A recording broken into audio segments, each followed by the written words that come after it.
जब 140 करोड़ लोग एक साथ संकल्प लेते हैं, 140 करोड़ लोग एक कदम आगे बढ़ते हैं इस दिशा में, 140 करोड़ कदम देश आगे बढ़ता है। गुजरात और देश में विकास के प्रयासों के बीच एक और विषय संवेदनशील होता जा रहा है। पिछले कुछ वर्षों में दुनिया लगातार अस्थिर परिस्थितियों से गुजर रही है। पहले कोरोना का संकट, फिर वैश्विक आर्थिक चुनौतियां और अब पश्चिम एशिया में बढ़ता तनाव। इन सारी परिस्थितियों का असर लगातार पूरी दुनिया पर पड़ रहा है और भारत भी इससे अछूता नहीं है।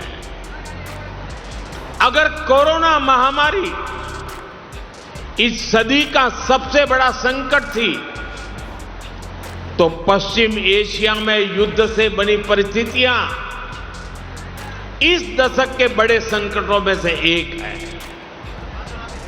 जब हमने मिलकर कोरोना का मुकाबला कर लिया, तो इस संकट से भी अवश्य पार पा जाएंगे। सरकार भी लगातार ये प्रयास कर रही है कि देश के लोगों, देश के सामान्य नागरिक पर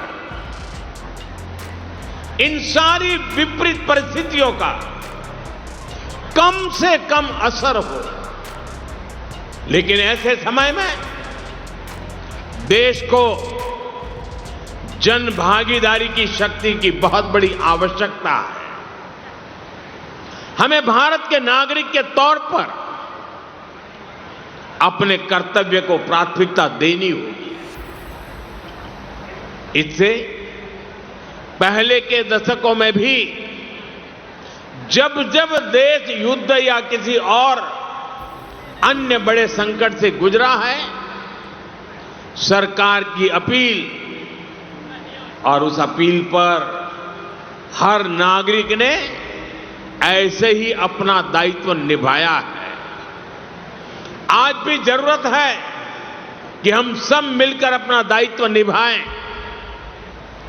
देश के संसाधनों पर पड़ने वाले बोझ को कम करें। आप भी जानते हैं कि भारत कितने ही उत्पादों को मंगाने के लिए लाखों करोड़ रुपए की विदेशी मुद्रा खर्च करता है। इसी समय विदेश से आने वाले उत्पादों की कीमतें भी आसमान छू रही है और सप्लाई चेन भी पूरी तरह तहस नहस हो चुकी है। और इसलिए देश पर यह दोहरा संकट है।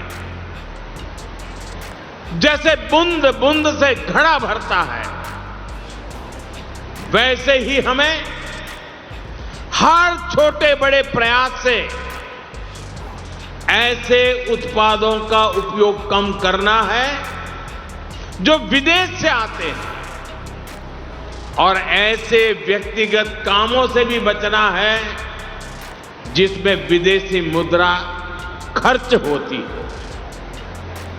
साथियों, भारत के इंपोर्ट का बहुत बड़ा हिस्सा क्रूड ऑयल है और दुर्भाग्य से जिस क्षेत्र से दुनिया के बड़े हिस्से को तेल मिलता है, आज वही क्षेत्र संघर्ष और युद्ध की स्थिति में उलझा हुआ है।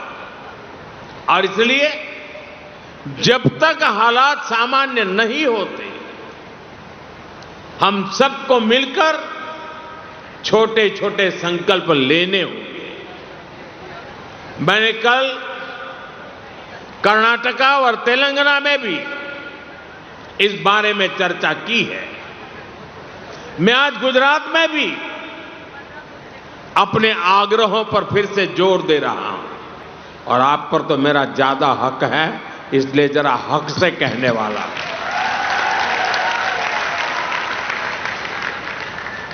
मेरी देश के हर नागरिक से अपील है, जहां संभव हो पेट्रोल डीजल का उपयोग कम करें। मेट्रो का उपयोग करें, इलेक्ट्रिक बस, कार पुलिंग को बढ़ावा दें। जिनके पास ईवी है वे भी दूसरों की मदद के लिए आगे आए। साथियों, डिजिटल टेक्नोलॉजी ने अब इतना कुछ आसान बना दिया है, टेक्नोलॉजी की मदद भी हमारे लिए बहुत फायदेमंद होगी। ये जरूरी है कि सरकारी और प्राइवेट दोनों ही दफ्तरों में वर्चुअल मीटिंग्स और वर्क फ्रॉम होम को प्राथमिकता दी जाए।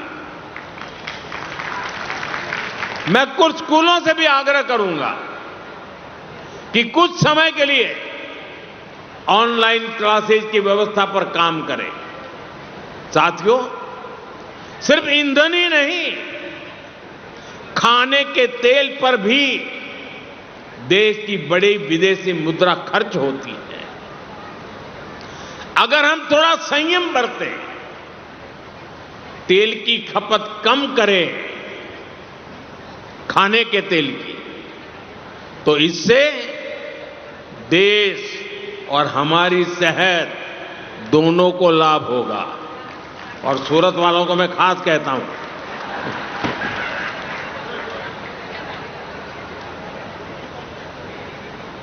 इसी तरह मैं आज समाज के सभी भाई बहनों से, मैं आपके परिवार का सदस्य हूं इसलिए आग्रह से कहता हूं, और इसमें तो आपको आगे आकर के मेरी मदद करनी पड़ेगी। सोने की आयात पर भी देश का बहुत बड़ा पैसा विदेश जाता है। मैं आप सबसे, देशवासियों से आग्रह करूंगा कि जब तक हालात सामान्य न हो, हम सोने की खरीद को टालें। गोल्ड की जरूरत नहीं है।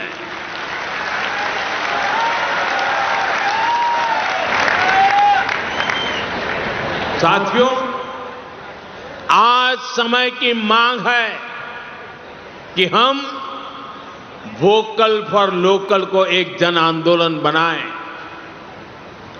विदेशी सामान की जगह लोकल उत्पादों को अपनाएं।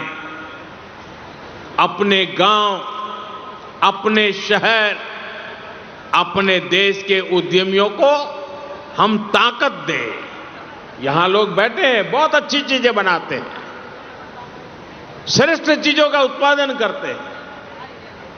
साथियों, हमारे में से ज्यादातर खेती के कारोबार की दुनिया से पैदा होकर के यहां आए हैं। खेती में स्वदेशी खाद को बढ़ावा मिले, नेचुरल फार्मिंग को बढ़ावा मिले, डीजल पंप की जगह सोलर पंप्स का उपयोग बढ़े। और हम तो किसान के बेटे हैं, किसान की बेटियां हैं। हमें अपना खेत सबसे पहले बचाना है, हमें अपनी धरती मां को बचाना है। हमें केमिकल फर्टिलाइजरों से अपनी धरती मां को मारना नहीं चाहिए। हमारे खेत को बचाना है, हमारी धरती मां को बचाना है। और इसलिए मैं आप सबसे आग्रह करूंगा कि आप अपने गांव में हर किसान भाई बहन को केमिकल फर्टिलाइजर से मुक्ति का रास्ता बताइए, नेचुरल फार्मिंग की तरफ ले जाइए। साथियों, एक और भी अहम विषय, और वो भी आप में से बहुतों को लागू होता है, बुरा मत मानना, फैशन हो गई है। जैसे ही वैकेशन हुआ, बच्चों के हाथ में विदेश की टिकट पकड़ा देते हैं। विदेश में जाके वैकेशन कर रहे हैं। गर्मी की छुट्टियां आ रही हैं, आजकल विदेश घूमने वहां पर डेस्टिनेशन वेडिंग, ये मैं यहां से बहुत से लोग हैं, अब मुझे निमंत्रण नहीं भेजते हैं, पहले भेजते थे क्योंकि विदेश में ही शादी करते थे, अब बंद कर रहे हैं। ये विदेश में वेडिंग इनका फैशन खूब बढ़ रहा है, और लेकिन इस पर भी बहुत विदेशी मुद्रा खर्च होती है। साथियों, आप सोचिए, क्या भारत में ऐसी जगह नहीं है जो हम अपनी वैकेशन वहां बनाएं, हमारे बच्चों को हमारा इतिहास पढ़ाएं, हम अपने स्थानों पर गर्व करें। और जरूरी है कि भारत में ही अपनी वैकेशन मनाएं। और वेडिंग के लिए भी मैं नहीं मानता हूं कि भारत से अधिक कोई अच्छी पवित्र जगह हो सकती है हमारे लिए।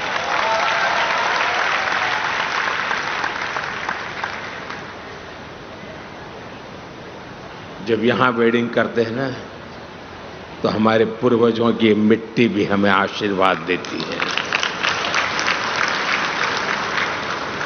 और वेडिंग के लिए भी भारत के ही अनेक स्थान है, उसको हम चुने।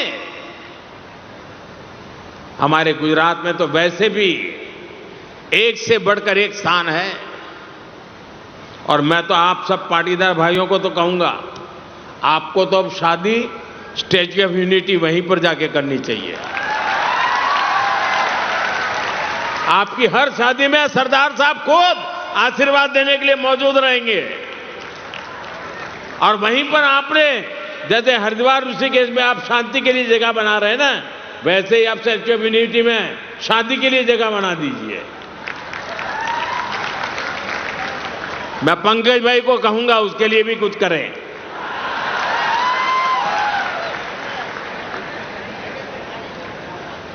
जैसे हाल के वर्षों में सरदार साहब के स्टैच्यू ऑफ यूनिटी हमारा एकता नगर पर्यटन का इतना बड़ा केंद्र बनकर उभरा है कि हम ये तय कर सकते हैं, हम ज्यादा से ज्यादा लोगों को स्टैच्यू ऑफ यूनिटी पर लेकर के जाएं।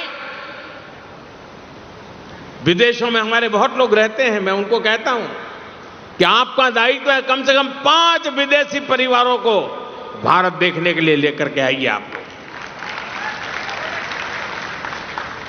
देश विदेश में हमारे संपर्क का कोई भी परिवार जो स्टैच्यू ऑफ यूनिटी नहीं गया है ना, उसको वहां ले जाने के लिए प्रेरित करें।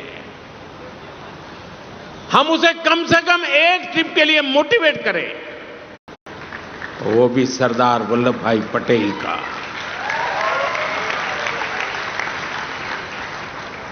इस देश का कोई नागरिक ऐसा नहीं हो सकता है लेकिन आप मान के चलिए, ये छोटे प्रयास भले लगते सकते हो, लेकिन छोटे प्रयास भी जब 140 करोड़ लोग एक साथ संकल्प लेते हैं, 140 करोड़ लोग एक कदम आगे बढ़ते हैं इस दिशा में, 140 करोड़ कदम देश आगे बढ़ता है।